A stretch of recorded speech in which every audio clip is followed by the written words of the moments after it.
Plano Regional de Saúde dos Açores focado no combate ao tabagismo e à obesidade infantil, Conselho Económico e Social dos Açores apela à boa execução dos fundos comunitários, Federação das Pescas quer cargueiro aéreo interilhas ao dispor do arquipélago.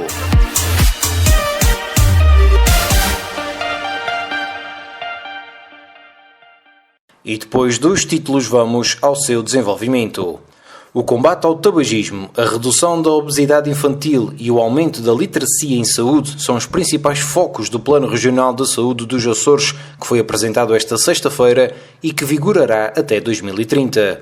O Plano Regional de Saúde 2021-2030, que está agora em consulta pública, contempla 11 planos específicos para diferentes áreas, dos quais se destacam a prevenção e combate ao tabagismo, a promoção da alimentação saudável e a promoção da literacia em saúde.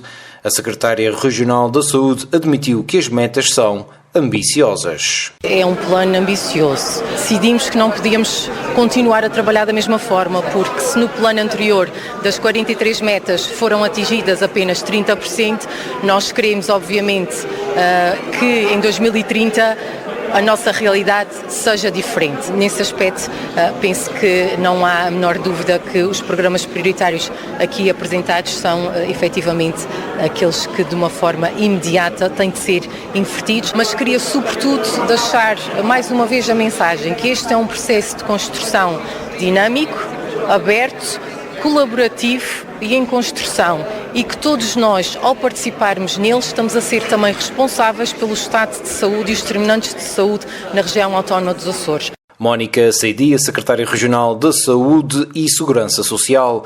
A Estratégia Regional de Prevenção e Combate ao Tabagismo tem como metas a redução da percentagem de fumadores ativos com mais de 15 anos para pelo menos 10%, a redução da quantidade de tabaco consumido em pelo menos 35% e o aumento em 25% da população de fumadores que teve pelo menos uma consulta. Na estratégia de promoção da alimentação saudável, o objetivo é aumentar os utentes com índice de massa corporal normal e aumentar em pelo menos 25% a percentagem de crianças com aleitamento exclusivo até aos 6 meses. Entre as medidas previstas estão, por exemplo, o aumento em 35% dos alunos que consomem frutas e vegetais diariamente, o aumento das taxas de adesão aos rastreios oncológicos, a redução da taxa de subsídio para valores idênticos à média nacional ou a redução do consumo de álcool e drogas entre os jovens. Está também prevista a redução de internamentos evitáveis, a redução sustentada da taxa de mortalidade infantil, o aumento da avaliação dos planos assistenciais integrados de diabetes e doença cardiovascular e o aumento das avaliações de atividade física e risco nutricional na população mais envelhecida.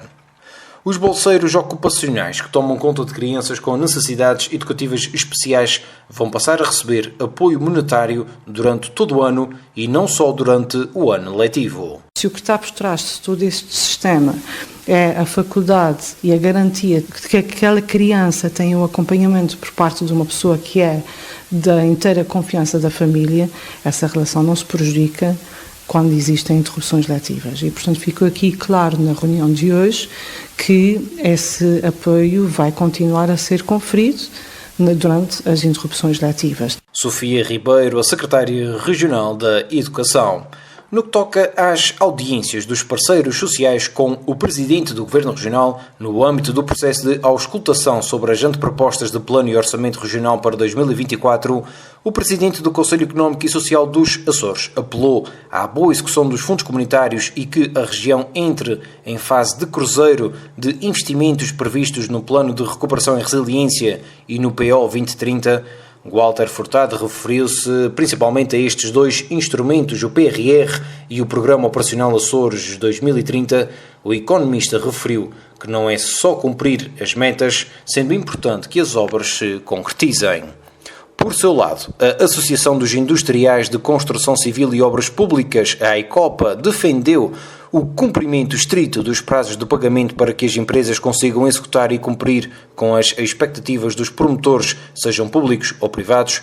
Alexandra Bragança sublinhou que é preciso garantir o equilíbrio da tesouraria das empresas do setor da construção, assinalando que existem desafios muito grandes pela frente, nomeadamente a execução dos principais investimentos do Plano de Recuperação e Resiliência, aos quais se juntarão muito provavelmente e nos próximos tempos investimentos ao abrigo do programa Construir 2030. Por seu turno, a Federação das Pescas pediu ao Governo Regional que o arquipélago passe a dispor de um cargueiro aéreo interilhas para resolver o problema da continuidade territorial e criar valor acrescentado. Segundo o presidente da Federação das Pescas dos Açores, Jorge Gonçalves, o avião cargueiro proposto possibilita ligações diretas entre as 9 ilhas açorianas, incluindo as mais pequenas, que não têm ligações diretas com o território continental e que permitiria o transporte de peixe e de outras mercadorias. Na opinião de Jorge Gonçalves, a proposta deve conter mais verbas para o setor da pesca. Mantendo em coerência a nossa posição em relação ao orçamento anterior, que consideramos manifestamente pouco em relação à proposta apresentada para manter o setor estável, dinâmico, que garanta a sustentabilidade económica da produção, comercialização e indústria. Sugerimos a necessidade de um aumento referente à anterior proposta de orçamento de 25% para satisfazer as exigências propostas pela região, em Portugal continental e da União Europeia. Já a CGTP-IN Açores apelou ao Governo que o orçamento para 2024 esteja contemplado o aumento geral dos salários e defendeu a necessidade imediata da aplicação de um plano de combate à precariedade laboral.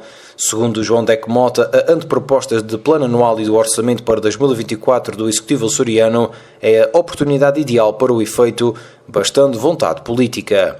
Por fim, no que toca às reuniões com José Manuel Bolieiro, o presidente da União Regional das Instituições Particulares de Solidariedade Social defendeu que os acordos de cooperação para as instituições devem ter sempre por base os aumentos do salário mínimo regional e da inflação. João Canedo Reis também considerou necessário que as IPSS e as Misericórdias façam parte dos apoios disponibilizados às empresas privadas para a transição digital. As notícias nesta tarde de sexta-feira, 5 de abril, ficam por aqui. Eu sou Diogo Andrade, desejo-lhe a continuação do que resta de uma boa sexta-feira e desejo-lhe também um ótimo fim de semana.